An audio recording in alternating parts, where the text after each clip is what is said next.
Hello everyone. Today we're going to be taking a look at the Autobot Ground Assault Commander Roadbuster. This guy came out in 1985. He was one of the Transformer Deluxe Autobot figs, along with Whirl. It is kind of cool that down here it actually has the AP sticker, which means, I think it's Ashi Production, or if I'm saying that right. Basically, this was licensed by Hasbro. It was only released in the United States. I'm not sure if he was released in the European market, and so we never saw a Takara version of this guy in Japan because he was being released by Bandai, or this company's part of Bandai. I don't know, something to that nature. Very nice looking box art here. Transforms from four-wheel drive vehicle to robot and back. My box is really beat up, but on the top here you can see his transformation like we always see with the original G1 boxes. On the back, a little bit of a diorama. It is kind of cool. As a kid, when I'd see all this kind of stuff, I really paid no attention just to the fact that, hey, that's, Trax isn't red. Now looking at it, it's kind of cool to see that, oh, that's actually Road Rage, and then there's the actual Bandai version of Whirl, which is kind of cool, the darker blue. But there's his bio. And real quickly, if you want, here is his tech specs. You can actually see what it is. Alright, let's take a look at the fig now. Alright, here's Roadbuster in his four-wheel drive assault vehicle mode. Very nice looking, very wide, which is kind of unique, especially for a one-seater. I think that's kind of weird, but it's nice. It rolls fairly well. It's got some nice plasticky treaded wheels there. Fortunately, you can see his head underneath, but not too bad. Now, Roadbuster comes with a ton of accessories, so I will try and go through them throughout the transformation modes and whatnot, so you guys can get yourself familiarized with them. To if you're looking at picking up this guy, to get one that's complete. So for this mode, he's got this linear blaster gun. It's not too bad, along with this piece right here, which is the infrared rangefinder, which can come off just like that. This is probably one of the hardest pieces to find when you're looking at this guy. So, and you can pop this on either side if you like. It's not a big deal. So, all right. So let's transform this guy now. All right, to transform this guy, real quick. Right there, you can see that it says Bandai, made in Japan, but nothing to do with Takara. Just like Whirl, and I believe just like with Jetfire. So you'll never see this guy reissued. So that's unfortunate, unless somehow, which I don't think Hasbro actually has the mold for this guy anymore, or ever did. So we'll never see a reissue of him. But alright, let's move on to the transformation. Really simple, because it's a G1. You're going to flip this down. You're going to flip this piece forward like so. Take his legs right here, and kind of swing down. And they're kind of loosey-goosey, which is kind of weird. This piece folds back. The arms kind of just swing out like so. This piece right here will come down. We'll lock into place. Now this is the weird thing. Let's move his arms out of the way. Oh, we can lock this into place. There's two little tabs right here that I can just plug right into there. So this is the weird part. You're going to actually take him apart, which you feel like you're breaking him, and you're going to take him off of this black plastic wheel, lift him straight up, and then the orange plug there, just going to plug right in, and now you have him in. You have his legs attached. Very weird. Nice die cast in here. And we can now take his feet. He's got some heel spurs here. Extend his legs out like so, and he is transformed. Not too bad. Very nice looking. Check out his head sculpt there. My stickers are a little worn, so I'll probably end up picking up some repro labels here pretty soon.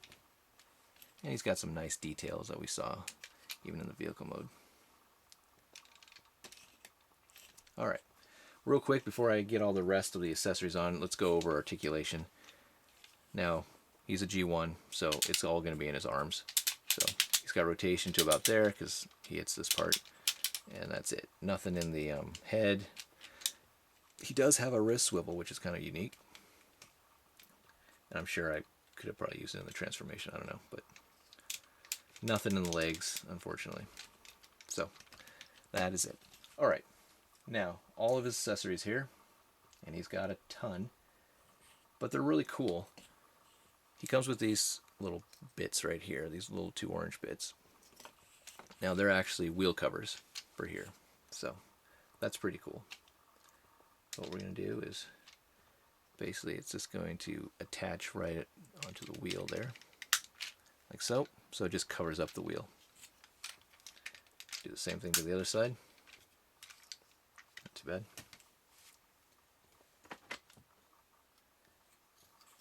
Take these are the actual shoulder bits. So it's just going to clip right onto there. Covers up that wheel. Do the same thing to the other side. And now his wheels are hidden. Not too bad. Now for the back, he's got this gaping hole here. Well, we have this piece. Just plugs right in like that, so now it's all flush. Then we take this piece.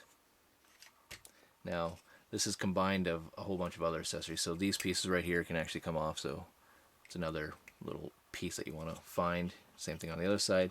And then this piece right here, the antenna. And this just plugs in right there.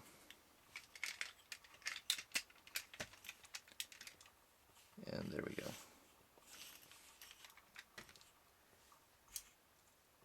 Now we can take his shoulder rocket launcher here. It just kind of plugs in right here, like so. He does come with 5 of these little rockets. You just put it right in there. Unfortunately, mine doesn't fire, but in the instructions, they're not supposed to fire, but I don't know. Then he comes with this like M16 type rifle. Unfortunately, it's only like done on one side. They could have finished it off over here, but oh well. And it just fits in there. And again, since he kind of has a wrist swivel, you can kind of move it around. And if you really want, you can take this gun and you can plug in right there. Oh, I forgot. There's one last thing. Move his shoulders up like so. So his arms are up now. Now he's complete. And you can see all the little accessories that it comes with. But very nice. Alright, let's do some size comparisons now. Alright, some size comparisons. Now, he was classified as a deluxe size fig back in the day. Here he is next to G1 Trax, who's a little bit on the taller side of the car robots, but you can see he's a lot bigger than him. Pretty much, this guy would be on par with the Voyager class fig for today's standards. But there he is next to Optimus, towers over him.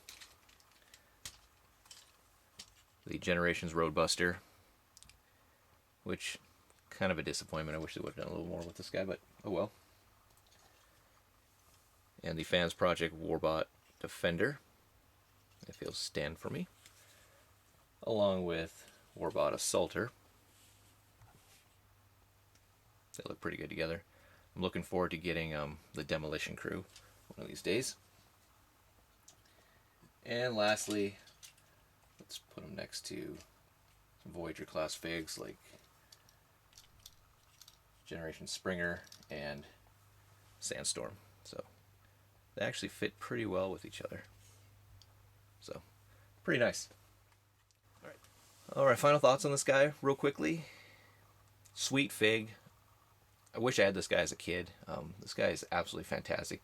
If I had this guy as a kid, though, I know for a fact I probably would have lost all the accessories because there's just so many of them. And he wasn't introduced in the cartoon or in the Marvel comic books, as far as I know. I think he was in the UK comic books, but not in the ones here in the States, which is unfortunate. Sweet Fig, if you're a Roadbuster fan, a Wreckers fan, or just an old school G1 fan, this is definitely a piece to have in your collection. He looks fantastic on the shelf. His alt mode is great. The only drawback to this guy is the fact that he has a ton of accessories, and I would recommend kind of building him from scratch, but that's just going to take a lot of time. And I've seen like you can get the body for a fairly decent price, like $20 in good shape. But what kills you is all the little accessories, like especially the infrared rangefinder, getting a antenna that's not stressed or snapped in two or it's been repaired. There's a ton of stickers on this guy, but again, you can get a Repro Label sticker sheet, which is nice. So you're better off trying to find this guy probably already complete at a decent price, but I don't know. But he is a sweet fig, best Roadbuster out there.